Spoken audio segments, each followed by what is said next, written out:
오늘은 올해 바뀌는 교통법령에 대해서 알려드리겠습니다.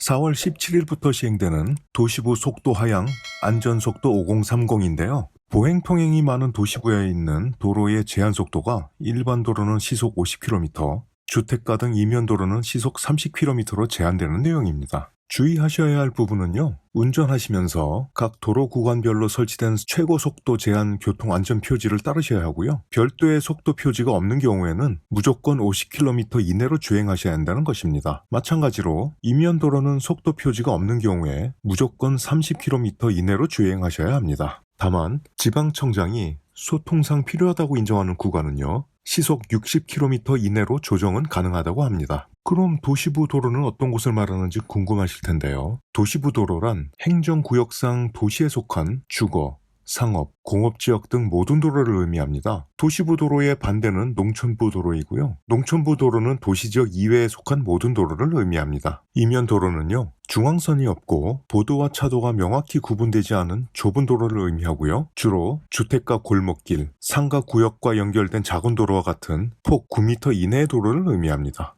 그러니까 결론적으로 4월 17일부터는요, 서울을 포함한 모든 중소대도시에서 운전하시려면 무조건 50km 이내로 주행을 하셔야 하고요. 이면도로에서는 30km 이내로 주행을 하셔야 한다는 내용입니다. 경찰청 사이트에서 확인한 속도 위반 과태료는요, 시속 20km 이하의 속도 위반은 승용차, 승합차 공이 4만원이고요. 시속 20km 초과 40km 이하의 속도 위반은 승용차 7만원, 승합차는 8만원. 그리고 시속 40km 초과 60km 이하의 속도 위반은요, 승용차 10만원, 승합차 11만원인데요. 여기서 아주 중요한 내용 알려드리겠습니다. 일단 20km 이하 속도 위반의 경우에는 사전 통지 기간에 미리 납부를 하시면 과태료의 20%를 감경해준다고 하거든요. 무인 단속 카메라에 속도 위반 사진이 찍힌 경우에는요, 의견 진술한다고 해도 뒤바뀔 확률이 낮으니까요. 20km 이내 속도 위반의 경우에는 빨리 자진 납부하셔서 8,000원이라도 경감된 32,000원을 내시는 것이 손해를 조금 줄이는 것이 될 듯합니다. 두 번째는 이것이 더 중요한데요. 속도 위반의 경우에는 두 가지 방법으로 위반 사항을 알게 되는데요. 하나는 통고 처분과 다른 하나는 과태료입니다. 경찰청에는 통고 처분과 과태료가 다음과 같이 나와 있습니다. 통고 처분은 운전자가 확인된 경우 범칙금과 벌점을 부과하고, 과태료는 운전자가 확인되지 않을 경우 소유자에게 과태료를 부과한다 나와 있거든요. 그런데 우리가 무인 단속 카메라에 적발돼서 받게 되는 고지서에는 범칙금과 과태료 두 개 중 선택해서 하나를 내도록 되어 있습니다. 그 이유는요, 카메라가 운전자와 소유자를 구분하지 못하기 때문에요. 차주와 운전자 동시에 책임을 우선 묻고 그 중에서 하나를 선택하라고 하는 것이죠. 그런데 범칙금이 과태료보다 적은 금액으로 나와 있어서요, 대부분 범칙금을 선택해서 납부하시는데요. 이것은 좋지 않은 선택입니다. 우선 과태료나 범칙금 모두 전과에는 기록되지 않지만 범칙금은 벌점과 함께 교통법규 위반 기록이 남는 것, 그리고 보험료 할증의 원인이 된다는 것입니다. 그리고 범칙금은 납부하지 않으면 형사처벌까지 받을 수 있으니까요.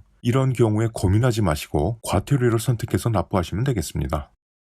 이거 차가 막힐 때는 상관없지만 교통 흐름이 조금 원활할 때 50km로 달리면 조금 답답하기도 하고, 천천히 가면 뒤에서 빵빵거리기도 하는데 참 곤란하네요. 하지만요, 법은 우리가 몰랐다고 봐주지 않거든요. 그러니까 속도를 잘 지키시면서 운전하셔야 하겠습니다. 자, 오늘의 영상은 여기까지입니다. 다음번 영상에서도 올해 바뀌는 법령 중 우리가 꼭 알아야 할 것들에 대해 알아보는 시간을 갖도록 하겠습니다.